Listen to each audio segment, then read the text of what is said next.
ሰላም ጤና ይስጥልን ውድና ክቡራት ቤተሰቦቻችን ኦርቶዶክሳውያን እንዴት አላችሁ? እንዴት ቆያችሁ? እንዴት ሰነበታችሁ? ሰላማችሁ ይብዛ። በቀጥታ እንግዲህ ወደ መረጃዎቻችን ነው የምናመራው። በዛሬ መረጃችን የተለያዩ ጉዳዮችን እናነሳለን። በተለይ እንግዲህ በኢትዮጵያ የሃይማኖት ተቋማት ጉባኤ አንድ መግለጫ ተሰጥቷል። ይህ መግለጫ ብዙዎቻችንን ትንሽ አሳዝኖናል። ከዚህ መግለጫ ጋር በተገናኘ ነው በርካታ ሀሳቦች እየተሰጡ ይገኛሉ። የማህበራዊ ጉዳይ ርዕስም ሆነዋል። እንደምናስታውሰው በአርሲ ምስራቅ አርሲ ላይ ተደጋጋሚ የሆኑ ጥቃቶች እየተፈጸሙ ይገኛሉ። ተደጋጋሚ ስንል አንድ ሁለት የምንለው አይደለም። ለረጅም ጊዜያት ነው። ከ2014-15 ጀምሮ ጥቃቱ አይሎ እንደመጣ እናውቃለን። በየአመቱ ሪፖርት ይቀርባል። በቅዱስ ሲኖዶስ ምልአተ ጉባኤ ሀገረ ስብከቱ ደግሞ መግለጫዎችን ያወጣል። መግለጫው የረባ ባይሆንም ሞቱ ባይቆምም መግለጫዎች ግን ይሰጣሉ። አሁን ግን መግለጫዎችም እየቀሩ የሟቾቹ ቁጥር እየበዛ የሚሰጠው ሪፖርት ደግሞ በጣም በተቃራኒው ቁጥሩ እየቀነሰ የታየ ይገኛል። ያው ምን እንላለን፣ ብዙዎቻችንን ልባችንን የሰበረ ጉዳይ ሆኖ ያየ ነው የምንገኝ ደረጃ ላይ ደርሰናል። በጣም በርካታ ኦርቶዶክሳውያን በዛ ቦታ መከራ እየቀመሱ ነው። ዛሬም መፈናቀሎች አሉ። ዛሬም ስደቱ እንደቀጠለ ነው። ዛሬም መታገቱ እንደቀጠለ ነው። አንድ ሁለት ሶስት ምንል አይደለንም። ብዙ ሰዎች አረጋውያን እንግዲህ እድሜያቸው ከህፃናት ከ2-3 ዓመት ጀምሮ እስከ 70-80 ዓመት ድረስ ያሉ ሁሉ የዚህ መከራ ተካፋይ ሆነዋል፣ ይሆኑም ይገኛሉ። አሁንም አላባራም። በዚህ ጉዳይ ላይ እንግዲህ አጣሪ ኮሚቴ ተልኮ ነበረ። በጣም ማህበራዊ ሚዲያ ላይ ጉዳዩ በጣም ከፍተኛ ሲሆን ሁሉም መጮህ ሲጀምር፣ ሁሉም ድምፁን ሲያሰማ እንዳው ካላችሁ ያላችሁ አካላት እባካችሁ በስፍራው ሄዳችሁ ድምፅ ሁኑን፣ የሞታችን ተጋሪ ሁኑን፣ ሞታችንን ዘግቡልን፣ ጮታችንን አሰሙን፣ መከራችንን ተካፈሉልን ሲሉ አሰምተዋል።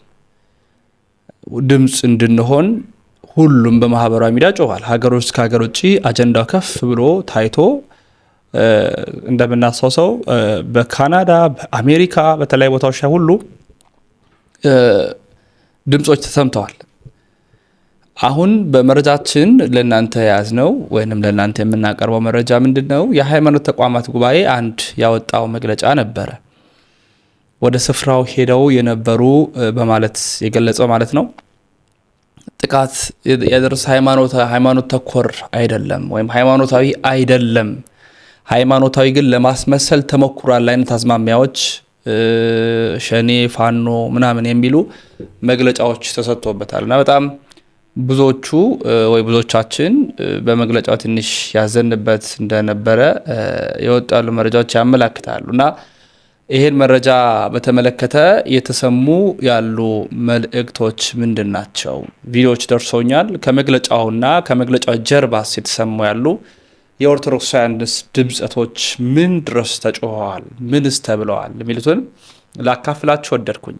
የተወዳጅ ቤተሰቦቻችን አሁንም ድምጽ ሁኑን የሚሉ በርካታ ድምጾች እየመጡ ነው። ላይክ ስታደርጉ፣ ሼር ስታደርጉ አልጎሪዝሙ በራሱ ለመላው ዓለም ያዳርሳል። በተለይ ከሀገር ውጭ ላሉት ያዳርሳል። የእናንተ አንድ ላይክ ማድረግ መረጃው በይበልጥ እንዲዳረስ ያደርጋል እና እንደ ቀላል ነገር አትቁጠሩት። እውነት ለመናገር ሼር ስታደርጉ ሪኮመንድ እያደረገ ቪዲዮዎችን ስለሚያዳርስ ቢያንስ መረጃዎቹን በማዳረስ ተባበሩ ለማለት ነው።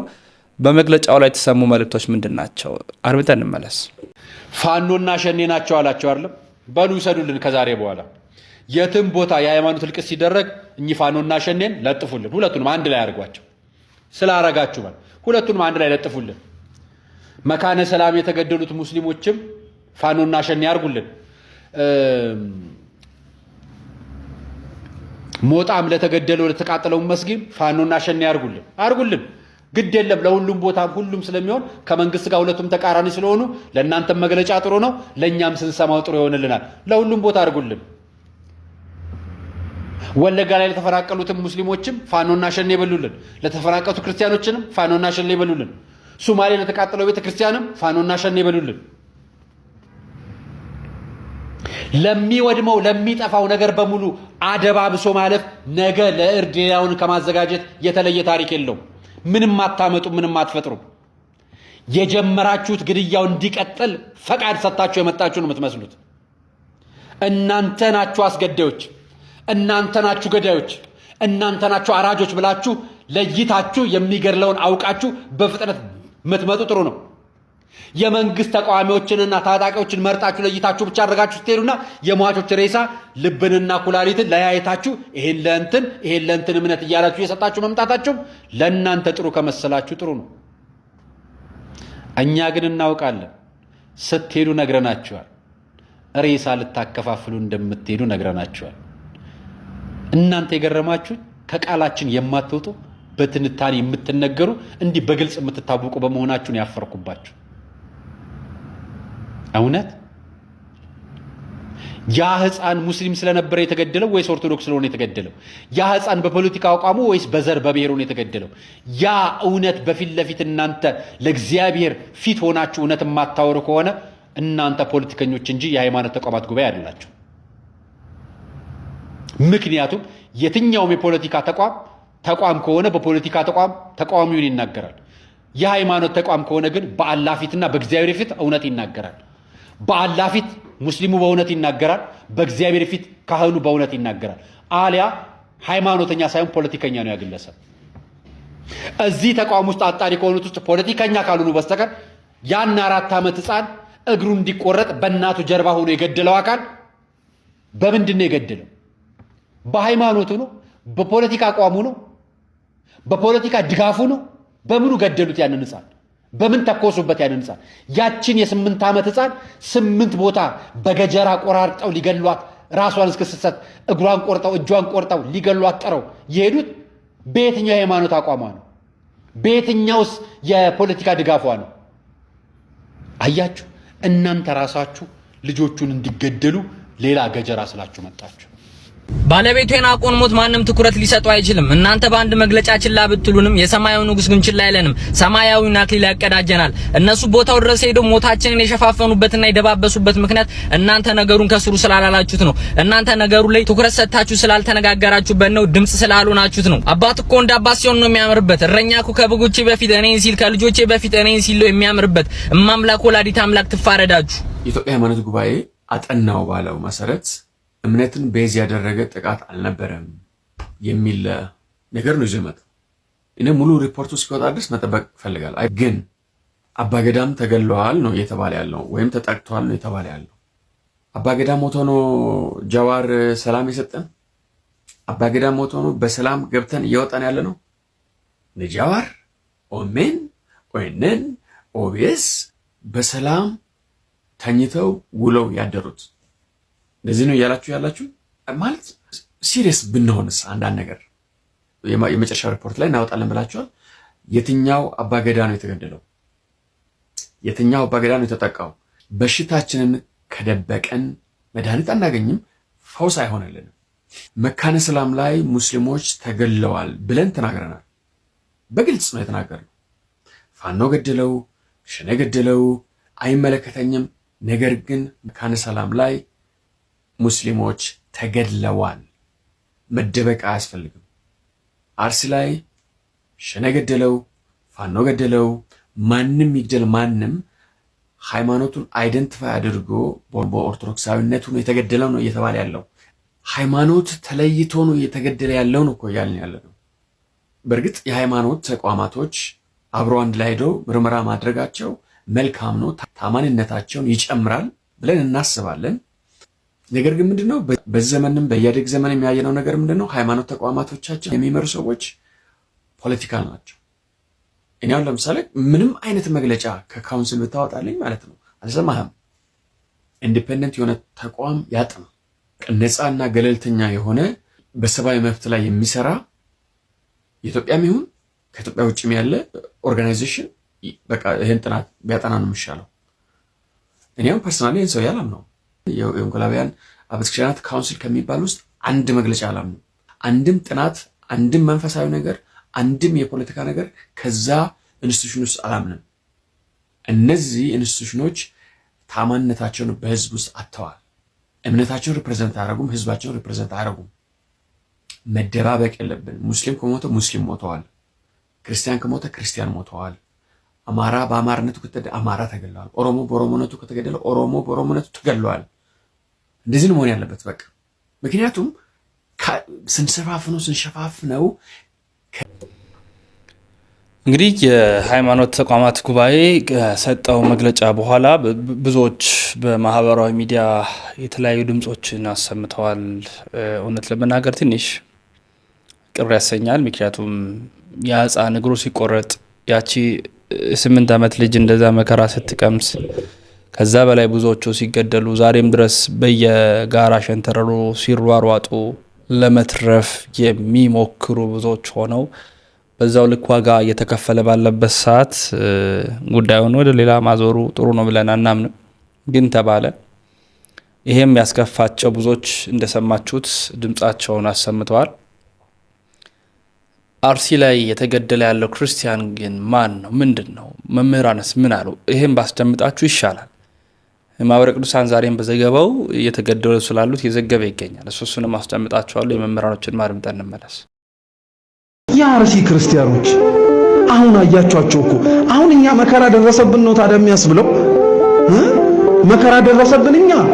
ኧረ እግዚአብሔር ቸር ነው፣ እግዚአብሔር ቸር ነው። እኛንማ ምንም አይነት እንኳን ሰይፍና ስለት ተነስቶብን ድምጽና የሰው ፊት እንኳን እኮ እግዚአብሔር እንድንጠራጠረው የሚያደርገን ሰዎች ነው። ሰው ፊቱን አጠላብን ብለን እኮ ምንቀር ሰዎች ነን እኛ። እውነቱ ይሳሰት እውነት ፊቱን አጠቆረብኝ ብለን እየሄድን እሷ ተናገረችን ብለን እየሸሸን ባለንበት እነሱ በፍጹም መከራ ሊያደርቃቸው በሚችሉ ክርስቲያኖች መካከል ሆነው እውነተኛ ዘር ሆነው ታይተዋል። ይሄን ብቻ አይደለም፣ እኒህ ሰማዕታት ሌላም ትምህርት አስተምረውናል። በቅርቡ ሶስተኛውን መሬቶች ናቸው። እሾህ ይዋጋል። እሾህ በደንብ አድርጎ ከፍ ተብሎ እንዳይታይ አንቆ ያስቀራቸው ብዙ ነገር ነበረ። ከፍ ብለው እንዳይታዩ ጩኸታቸው እንዳይሰማ በሰውኛው ያፈናቸው ነው። መደራጀት ነው በቃ። ከዚህ በኋላ እንደው እኔ እኮ እንደው መጽሐፍቱን አናነብም ይሆን አይዶን ነው ተጽፎ የትኛውም የቤተ ክርስቲያን አስተምሮ ሊገሉ ሲመጣ ዝም ብለህ ሙት አይልም። እንደሚገርማችሁ ሐዋርያት ሥራ ምዕራፍ 4 ላይ የቤተ መቅደስ አዛዥ የተባሉት እኮ የሰለሞንን ቤተ መቅደስ የሚጠብቁ እኮ ናቸው። አንድ አይደሉም፣ ሁለት አይደሉም፣ ቁጥራቸው ብዙ ነው። ኦኬ፣ የቤተ መቅደስ አዛዥ የሚለው የብዙዎችን ካፒቴን ኦፍ እዛ ቤተ መቅደሱን የሚጠብቁ ጠባቂዎች አለቃ ተብሎ ይተረጎማል። አብዛኛው ፍቺ በዚህ እይታ ነው የሚታየው። ስለዚህ የሰለሞንን ቤተ መቅደስ የሚጠብቁ ጠባቂዎች ነበሩ፣ ከጠላት ማለት ነው። እኛም አሁን ተደራጅተን ቤተ ክርስቲያንን መጠበቅ ግዴታ አለብን። እንዴ አንድ ሰው ገብቶ ሚስትህን ደፍራለሁ፣ ልጆችህን እደፍራለሁ፣ እገላለሁ ቢል ዝም ብላችሁ ታያላችሁ እንዴ? እስቲ ማን ነው ዝም ብያ ያለው የሚል? እስቲ ጀግና ይናገር። በራችሁን ከፍታችሁ ታስገባላችሁ? አታስገቡም። ዲፌንድ ታደርጋላችሁ። ራስን መከላከል፣ ከዚህ በፊትም ደግሜ ተናግሬዋለሁ፣ ራስን መከላከል ኃጢአት አይደለም። እኛ ሄደን አናጠቃም፣ ሄደን አንገድልም፣ አናደርገውም። ያንን ግን ሊገሉን የመጡትን ራሳችን ዲፌንድ እናደርጋለን። ስለዚህ እንዲህ አይነት ትምህርት መሰጠት መቻል አለበት። ያለ አውዱ፣ ያለ ትርጓሜው፣ ያለ ኮሜንታሪው ትክክለኛ ፍቺን ሳትላበሱ እንዲያው ቀኝን ሲመታ ግራ ስጥ። ያ ከአይሁድ ባህል ጋር የሚፈታ አፈታት አለው። የተጠቀሰበትንም ዓላማ ሳንረዳ ያልሆነ ነገር የምትናገሩ ሰዎች ተቆጠቡ። አለበለዚያ መልካም ስም እየጠቀስን ነው ከዚህ በኋላ የምንነጋገረው። በህፃናቱ ደም አንቀልድ። እዚህኛ እየደከምን እናንተ እዛ ውሃ ወታችሁ ማትናገሩ ከሆነ በራችሁን ዘግታችሁ ተቀመጡ። የአርሲውን ጥቃት አጣራለሁ ብሎ ወደ ስራ መግባቱን የገለጸልን የኢትዮጵያ የሃይማኖት ተቋማት ጉባኤ በሚል ስም የሚጠራው ስብስብ ዛሬ ሪፖርቱን ይፋ አድርጓል። በዚህም ሪፖርቱ ላይ በአርሲ የተፈጸመው ጥቃት ሃይማኖትንም ማንነትንም መሰረት ያደረገ አይደለም በማለት ክዷል። ከጄኖሳይዱን ከፈጸሙት ጭፍጨፋውን ከፈጸሙት ወገኖች ተሰልፏል። አገዛዙ ሆን ብሎ እንዲያድበሰብሰው የላቀው ስብስብ በመሆኑ የተነሳ የሃይማኖቱን ፕሪንሲፕል አትዋሽ፣ ከገዳይ አትተባበር የሚለው ሁሉ ክዶ ዛሬ ፍጥጥ ያለ መግለጫ አውጥቷል። እንደውም ግድያውን የፈጸሙት አንዳንዶቹ ሸኔ ነው ብለውናል፣ አንዳንዶቹ ፋኖ ነው ብለውናል አሉ። አርሲ ላይ ፋኖ ጭፍጨፋ ፈጸመ ሲባል አስባችሁታል? ለዛውም ኦርቶዶክሳውያን ላይ ማለት ነው።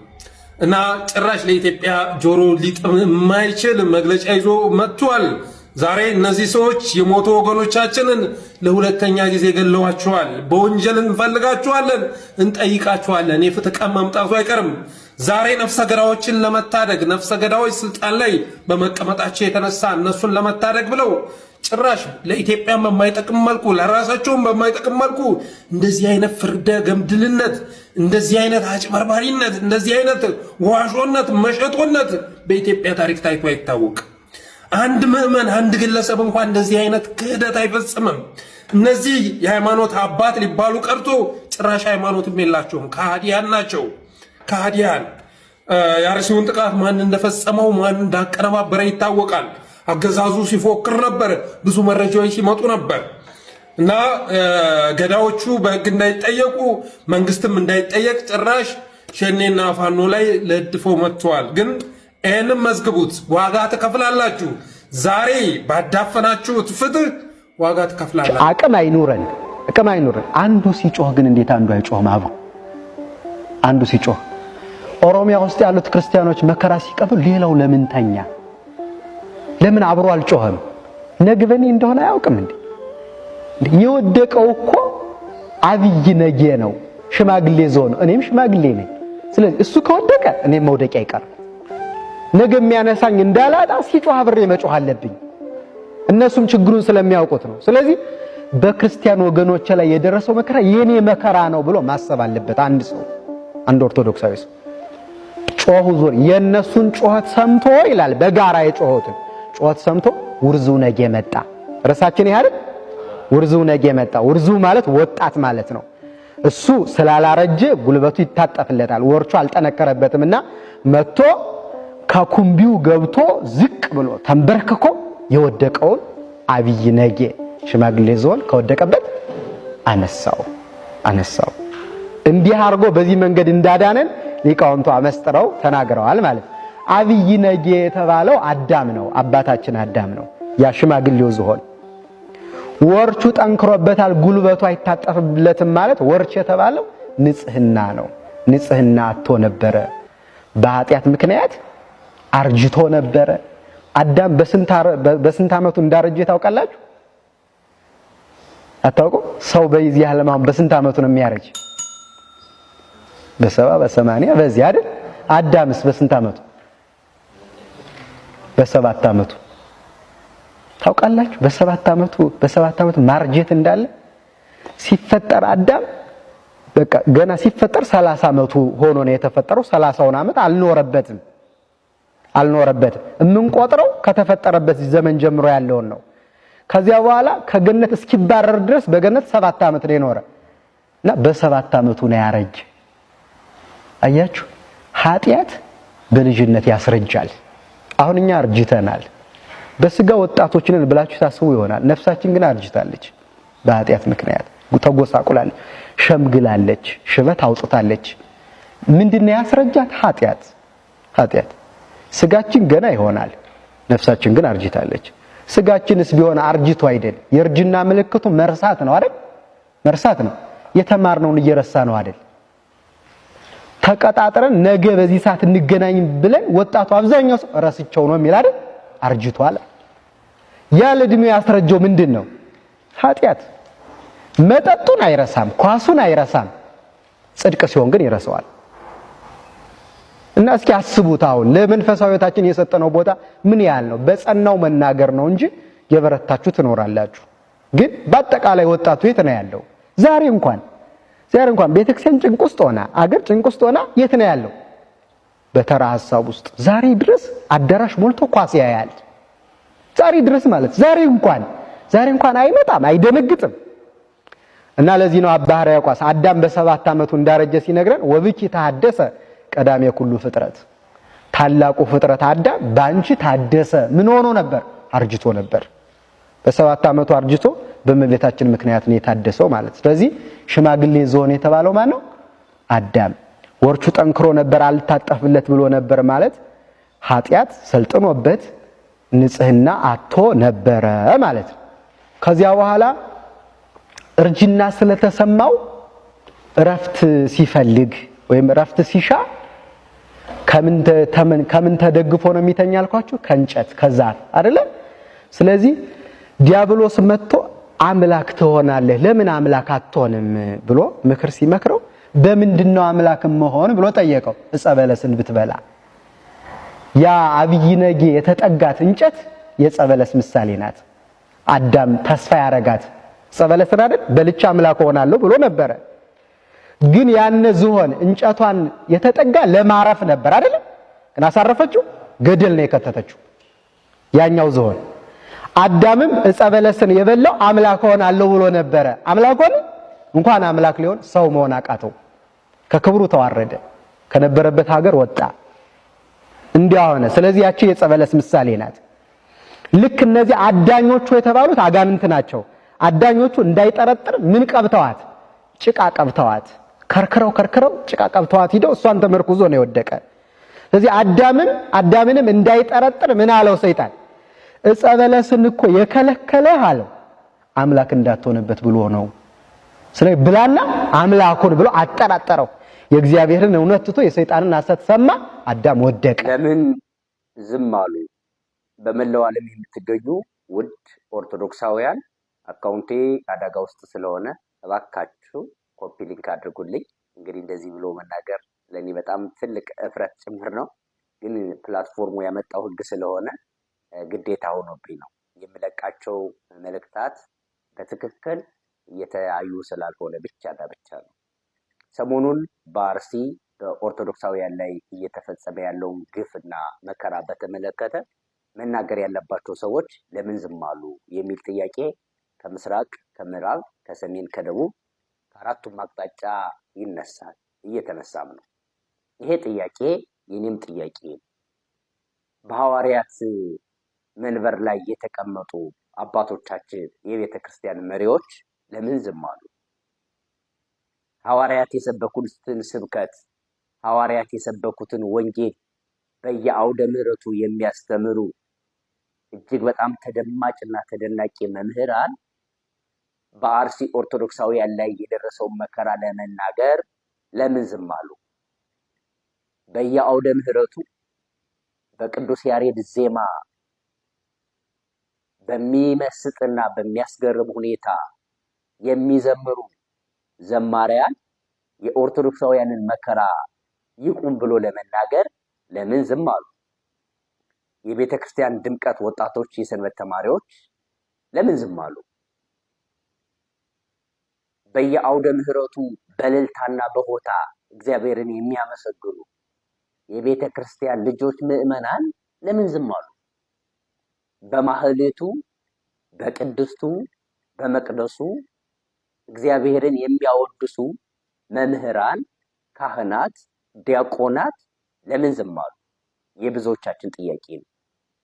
መልሱ ግን አንድና አንድ ብቻ ነው። ቤተ ክርስቲያናችን እንዴት ትመስላለች?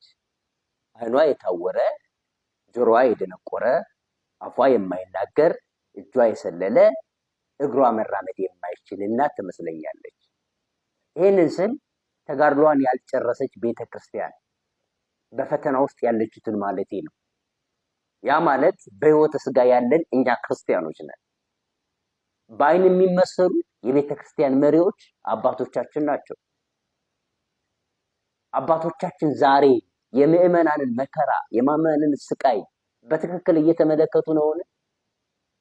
የምዕመኑ መታረድ ይታያቸዋል? መፈናቀሉ፣ መሰደዱ፣ መረሃቡ፣ መጠማቱ ይታያቸዋል? ከታያቸው ለምን ዝም አሉ? እውነት ነው፣ ጥቂት አይኖች አሉ ድሆችን የሚመለከቱ የምዕመናን መከራና ስቃይ የሚመለከቱ፣ ግን ስንቱን ያያሉ? ጥቂት ናቸው። ብዙ አይኖች ግን አንዳንዶች በገንዘብ በሙስና፣ አንዳንዶች በዝሙት፣ አንዳንዶች በብሔር ታውረዋል። ጆሮ የምዕመናን ምሳሌ ነው። የጆሮ ስራው መስማት ነው። ምዕመናን ዛሬ በትክክል እየሰሙ ነውን? እውነት ነው፣ ጥቂት ምዕመናን አሉ ጊዜያቸውን፣ ገንዘባቸውን፣ ጉልበታቸውን፣ ዕውቀታቸውን፣ ራሳቸውን ለእግዚአብሔር የሰጡ ሕጉን ትእዛዙን የሚጠብቁ። ብዙ ግን ይሰማል? የሚሰማ ከሆነ ስንት ጊዜ ንስሐ ግቡ ተብሎ ተሰበከ። ምን ያክል ህዝብ ንስሐ ገብቷል? ስንት ጊዜ የክርስቶስ ስጋና ደም ተቀበሉ ተብሎ ተነገረ? ስንቱ የክርስቶስ ስጋና ደም ይቀበላል? ስንት ጊዜ ጋብቻችሁን በስርዓተ ቤተክርስቲያን አድርጉ ተብሎ ተሰበከ? ስንቱ ጋብቻውን በስርዓተ ቤተክርስቲያን ያደርጋል? ስንት ጊዜ ከዘረኝነት፣ ከአድመኝነት፣ ከማይጠቅም ከስጋ ፍላጎት ውጡ ተብሎ ተሰበከ? ስንቱ ወጥቷል? ስለዚህ የቤተክርስቲያን ጆሮዎች ደንቁረዋል። አፍ መናገር ስራው ነው፣ በመምህራን ይመሰላል። የመምህራን ስራቸው መናገር ነው። መምህራን በአደባባይ በአውደ ምሕረቱ በትክክል እየሆነ ያለውን እውነት እየተናገሩ ነው፣ እየተናገርን ነው። እውነት ለመናገር እኛ የሰበክነው ወንጌል፣ የምንሰብከው ወንጌል ሐዋርያቱ የሰበኩት ነው። ለዚህ ወንጌል ሐዋርያት ዋጋ ከፍለዋል። አንዳንዶች በሰይፍ ተቆርጠዋል፣ አንዳንዶች ዝግዝግ ተሰቅለዋል፣ አንዳንዶች በቁማቸው ተገፈዋል፣ አንዳንዶች ወደ ባህር ተጥለዋል። ብቻ ወንጌልን የሰበኩ አገልጋዮች በሙሉ መከራ ተቀብለዋል። ለምን? ወንጌል ስለሆነ። በዘመናችን ብዙዎቻችን ይህን ብናገር እንዲሆናለን በሚል ፍርሃት የእግዚአብሔርን ቃል ከመናገር ወደኋላ አላልን። ከዚያ ይልቅ ሰዎች የሚሰጡንን ሐሳብ የምናንጸባርቅ ስንቶቻችን? እውነት ነው፣ ጥቂት መምህራን አሉ ለእውነት የሚኖሩ እውነትን የሚናገሩ፣ በዚህ ምክንያትም የሚሰደዱ፣ የሚራቡ፣ የሚጠቡ። ብዙዎቻችን ግን እንዲህ አይደለም። የምዕመናን አንደበቶች ነን፣ የቤተክርስቲያን አንደበቶች ነን። ለምን ዝም አልን? ጥያቄ ነው። እጅ የወጣቶች ምሳሌ ነው። እጅ እንደምታውቁት የሁሉ ነገር መከታ ነው። የቤተ ክርስቲያን መከታ ወጣቶች ናቸው። ዛሬ ወጣቶች ሰለውብናል። እጅ የአይን መከታ ነው፣ የጆሮ መከታ ነው፣ የአፍን መከታ ነው፣ የእግርን መከታ ነው። ለሁሉ ደራሽ የሆኑ ወጣቶች ምን አሰለላቸው? አንዳንዶች በዝሙት ሰለዋል፣ አንዳንዶች በቋንቋ ሰለዋል፣ አንዳንዶች በገንዘብ ፍቅር ሰለዋል። ዓለም በምትፈጥረው በማይጠቅም ነገር ከቤተ ክርስቲያን ተለይተውብናል። ጥቂት ወጣቶች አሉ፣ ለስንቱ ይደርሳሉ። እግር የዲያቆናት ምሳሌ ነው። የእግር ስራው ከቦታ ወደ ቦታ መንቀሳቀስ ነው። እግር ከሌለ አይንም፣ ጆሮም፣ አፍም፣ እጅም የፈለጉት ቦታ ላይ መድረስ አይችሉም። ዲያቆናትም ከሌሉ የቤተ ክርስቲያን አገልግሎት በፍጹም አይሳካም፣ አይከናወንም። ቤተ ክርስቲያኑ ካልተከፈተ፣ መስዋዕቱ ካልተዘጋጀ፣ ቅዳሴ፣ ማህሌት፣ ሰዓታት የለም። አውደ ምሕረቱ ካልተከፈተ ስብከት የለም። ካህኑን ወደ ምዕመን፣ ምዕመኑን ወደ ካህን፣ ዲያቆኑ ካላገናኙ ንስሐ የለም። በዘመናችን ያሉ ዲያቆናት ብዙዎች ተሰብረውብናል፣ አንክሰውብናል። ዓለም በሚፈጥረው በማይጠቅም በብልጭልጩ ምክንያት ተልኳቸውን ወደ ኋላ ያሉ ብዙ ዲያቆናት አሉ። በጥቅሉ ቤተክርስቲያናችን ይህን ትመስላለች። መፍትሄው ምንድነው? እንደዚህ አይነት እናት ብትኖራችሁ ዝም ብላችሁ ማልቀስ ነው? ማዘን ነው? መጨነቅ ብቻ ነው? ከዚህም በላይ ማለፍ ያስፈልጋል። የተወደዳችሁ ውድ ቤተሰቦቻችን ኦርቶዶክሳውያን የዛሬ መረጃዎቻችን ይህን ይመስላሉ። ለመላው ዓለም እንዲዳረስ ላይክ፣ ሼር በማድረግ ትብብር አጋርነታችሁን አሳዩ። ሁል ጊዜ እንደምንለው ላይክ አድርጉ፣ እጅግ በደንብ አዳርሱልን። ምክንያቱም እንዲህ አይነት መረጃዎች ኦርቶዶክሳዊነታችንን የሚያጠነክር ምእመናኑን የሚያጸና ስለሆነ ከእናንተ የሚጠበቀውን አድርጉ። ያሮስ ነው። እኔ ወንድማችሁ ልዑል መብራቱ ነኝ። በሌሎች ቪዲዮዎች እመለሳለሁ። በቀን 3 ጊዜ ኦርቶዶክሳዊና ሰበር የሆኑ መረጃዎችን ያቀረብኩ እገኛለሁ።